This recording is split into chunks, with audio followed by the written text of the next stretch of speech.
Assalamualaikum warahmatullahi wabarakatuh. Saya Dwi Astuti, mahasiswa program studi Pendidikan Administrasi Perkantoran, Fakultas Ekonomi Universitas Negeri Yogyakarta, di mana pada video kali ini akan menjelaskan terkait dengan analisis kepemimpinan Mao Zedong sebagai pemenuhan tugas mata kuliah kepemimpinan. Siapa yang tidak kenal akan sosok Mao Zedong? Ya, betul sekali. Beliau dikenal sebagai bapak pendiri dari Republik Rakyat Cina atau Tiongkok pada 1 Oktober 1949. Sejarah mengatakan, kekuatan seorang pemimpin memberikan dampak ganda bagi kondisi negaranya. Negara yang kuat umumnya berjalan seiring dengan lemahnya posisi rakyat. Dalam kondisi yang demikian, seringkali lahir penguasa bertangan besi yang menggunakan kekerasan sebagai alat untuk menuju kejayaan. Mao Zedong merupakan salah satu seorang pemimpin yang menguasai Cina dengan cara tersebut. Ia dikenal sebagai sosok yang mengandalkan segala cara untuk dapat mencapai tujuannya. Namun, meskipun demikian, di sisi lain Mao Zedong juga dipuja sebagai tokoh revolusioner Cina. Sebagai seorang pemimpin besar, Mao Zedong dianggap sebagai salah satu tiran penguasa dunia, sebab ia dikenal sebagai pribadi yang tidak dengan segan mengeluarkan keputusan-keputusan yang tidak berkenan di hati masyarakat Cina. Kendati demikian, sebagai seorang pemimpin, Mao Zedong telah berhasil membentuk citra diri yang begitu kuat, seakan-akan tidak mudah digoyahkan. Citra diri yang kuat sangat dibutuhkan oleh seorang pemimpin untuk mengukuhkan posisi dan kekuasaannya. Apabila seorang pemimpin telah memiliki posisi serta kekuasaan yang kukuh, maka ia akan lebih mudah menjalankan program kerja atau keputusan yang dibuat untuk membawa negaranya ke arah yang lebih maju. Analisis yang pertama, yakni terkait dengan kualifikasi pemimpin. Kualifikasi diartikan sebagai keahlian yang diperlukan untuk melakukan sesuatu atau menduduki suatu jabatan tertentu. Sebagai seorang pemimpin bangsa, Mao Zedong memiliki watak dan pembawaan yang tenang, gigih dalam berusaha, kuat pendirian, terbuka, memiliki kemampuan intelektual yang baik, dan cekatan. Namun, ia juga keras kepala, disertai dengan ego yang tinggi, mudah merasa marah, dan juga suka mencemooh orang lain. Analisis yang kedua, yakni berkaitan dengan fungsi kepemimpinan. Fungsi yang pertama yaitu menciptakan visi. Mao Zedong memiliki visi kesetaraan untuk semua orang.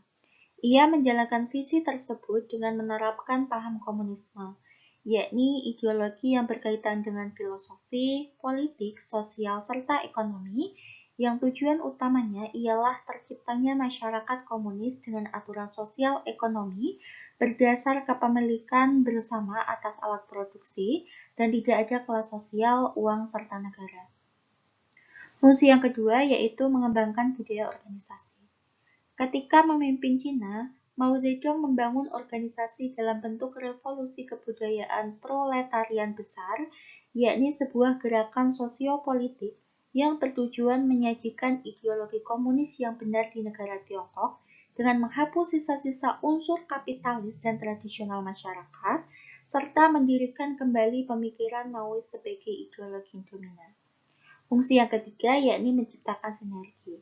Seorang pemimpin memiliki tugas mempersatukan para pengikut dan menggerakkannya untuk mencapai tujuan negara atau dalam kata lain menciptakan sinergi untuk mencapai suatu tujuan. Melalui visi kesetaraan, Mao Zedong menyatukan seluruh elemen masyarakat serta menjadikan Tiongkok sebagai negara komunis terbesar. Fungsi yang keempat yaitu menciptakan perubahan.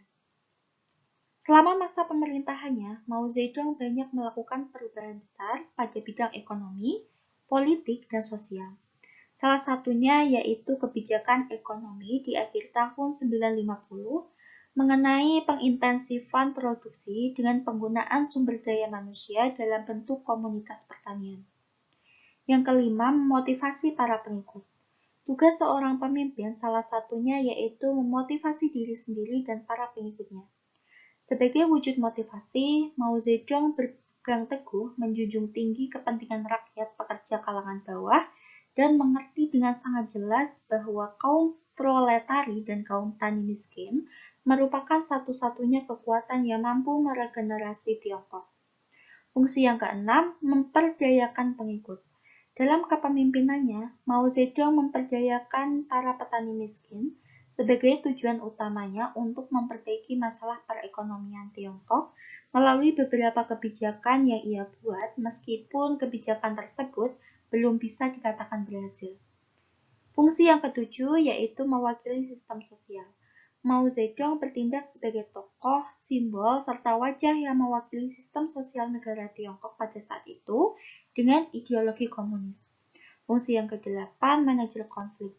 Seorang pemimpin harus dapat berperan sebagai manajer konflik, artinya pola perilaku seorang pemimpin dalam mengatasi situasi konflik yang sedang terjadi. Dalam hal ini, Mao Zedong telah berjasa untuk memberontak invasi Jepang terhadap Tiongkok, serta mengeluarkan Tiongkok dari ketertinggalan terutama di bidang ekonomi. Fungsi yang terakhir yaitu membelajarkan organisasi. Dalam kepemimpinannya, Mao Zedong berhasil dalam membelajarkan masyarakatnya untuk secara terus-menerus memperluas kapasitas mereka di berbagai bidang. Analisis yang ketiga yaitu terkait dengan teori kepemimpinan. Terdapat 3 teori kepemimpinan yaitu teori genetik, teori sosial, dan teori ekologis. Teori genetik menjelaskan bahwa pemimpin itu tidak dibuat, melainkan sejak ia lahir telah memiliki bakat-bakat alami yang luar biasa. Teori sosial berlawanan dengan teori genetik. Teori sosial menjelaskan bahwa pemimpin harus disiapkan, dididik, dan dibentuk, tidak dilahirkan begitu saja. Yang ketiga, teori ekologis. Karena perlawanan penjelasan kedua teori tersebut, muncullah teori ekologis yang menyatakan bahwa seseorang akan sukses menjadi pemimpin bila sejak ia lahir telah memiliki bakat-bakat kepemimpinan dan bakat-bakat tersebut sempat dikembangkan melalui pengalaman dan pendidikan. Dalam ketiga konteks teori ini, Mao Zedong tergolong ke dalam teori ekologis, sebab ia terpilih melalui Konstitusi 1982, di mana sebelumnya Presiden dipilih oleh Kongres Rakyat Nasional sesuai dengan pasal 62 dalam konstitusi. Pemilihan presiden merupakan pemilu dengan calon tunggal dengan kandidat direkomendasikan oleh Presidium Kongres Rakyat Nasional. Analisis yang selanjutnya yaitu berkaitan dengan pengaruh dalam kepemimpinan. Mao Zedong menjadi pemimpin revolusi yang paling disegani oleh rakyat Tiongkok sampai dengan saat ini. Melalui revolusi Shanghai, Tiongkok berhasil menjadi negara republik untuk pertama kalinya. Selain itu, Mao Zedong berjuang dengan sangat keras dengan menekankan kekuatan revolusioner yang hebat diwakili oleh kaum tani miskin. Hal tersebut yang menjadi keyakinan Mao Zedong untuk dapat berdiri teguh dalam setiap visi jangka panjangnya demi rakyat Tiongkok. Di bawah kepemimpinannya pula, Partai Komunis Tiongkok berhasil melawan pasukan Jepang yang melakukan invasi terhadap Tiongkok, serta membuat kaum reaksioner yang dipimpin oleh Chiang Kai-shek yang bergabung dengan Garis Persatuan untuk melawan Jepang. Mao Zedong merupakan pemimpin Republik Rakyat Cina yang menjadi arsitek negara baru, tidak hanya mengubah sistem pemerintahan, melainkan cara pandang dunia internasional terhadap bangsa Cina, dan yang paling penting ialah cara pandang masyarakat Cina terhadap diri mereka sendiri. Cina yang semula identik dengan kemiskinan, kebodohan, dan ketertinggalan telah menjelma menjadi suatu negara yang mandiri. Dengan demikian, kepemimpinan Mao Zedong sangat berpengaruh dan berdampak besar terhadap kejayaan Tiongkok. Selanjutnya, berkaitan dengan kekuasaan menjalankan kepemimpinan. Kekuasaan dalam konteks kepemimpinan harus dipahami sebagai bentuk relasi kekuatan yang melekat dalam ruang di mana kekuasaan itu beroperasi dan juga harus dimaknai sebagai sesuatu yang melanggengkan relasi kekuatan, membentuk rantai atau sistem relasi. Oleh sebab itu, kekuasaan merupakan strategi di mana relasi kekuatan adalah dampaknya. Mao Zedong memimpin Partai Komunis Tiongkok dari berdirinya negara tersebut sampai dengan kematiannya pada tahun 1976. Salah satu bentuk kekuasaan dalam kepemimpinannya, Mao Zedong pada tahun 1956 memperkenalkan sebuah kebijakan politik baru di mana kaum intelektual boleh mengeluarkan pendapat mereka sebagai kompromis terhadap partai yang menekannya dengan alasan ingin menghindari penindasan kejam. Analisis yang keenam yaitu terkait dengan gaya kepemimpinan. Mao Zedong merupakan pemimpin dengan gaya kepemimpinan otokrasi.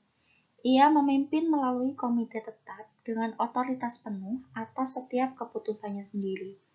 Para pengikut sangat menghormati dan segan atas setiap tindakan Mao Zedong, sehingga ia memiliki pengaruh yang kuat atas setiap tindakan dan kebijakan yang ia putuskan.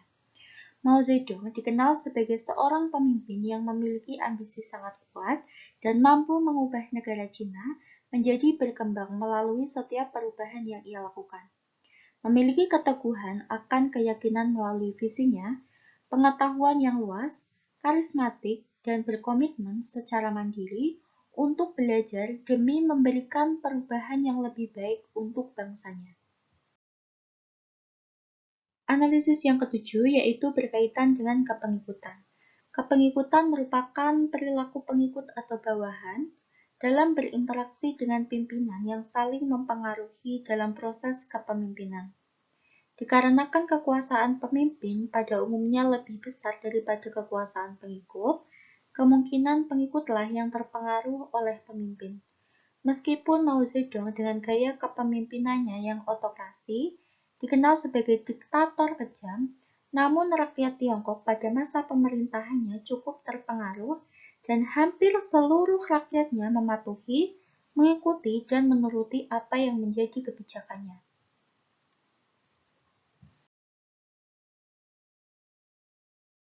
Analisis yang terakhir yaitu berkaitan dengan pembuatan keputusan. Seorang pemimpin yang bijak di dalam membuat atau mengambil keputusan tidak hanya sekedar melihat dari sudut pandang pribadi, melainkan harus memperhatikan dari sudut pandang semua orang, termasuk pengikutnya, agar keputusan yang ia ambil dapat diterima dan menguntungkan bagi semua pihak yang bersangkutan.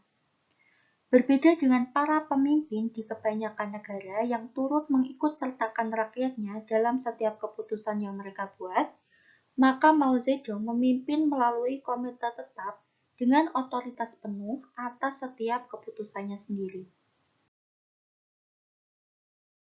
Dari hasil analisis tersebut, dapat ditarik benang merah bahwa sosok Mao Zedong dikenal sebagai seorang pemimpin yang diktator. Banyak sekali konflik yang terjadi di masa pemerintahannya. Meskipun demikian, rakyat Tiongkok sangat menyeganinya sebagai tokoh revolusioner bagi bangsanya. Mao Zedong berhasil mengentaskan negara Tiongkok dari ketertinggalan akan pendidikan ataupun ekonomi. Demikian yang dapat saya sampaikan. Semoga apa yang saya sampaikan dapat bermanfaat. Saya mohon maaf apabila terdapat kesalahan. Wassalamualaikum warahmatullahi wabarakatuh.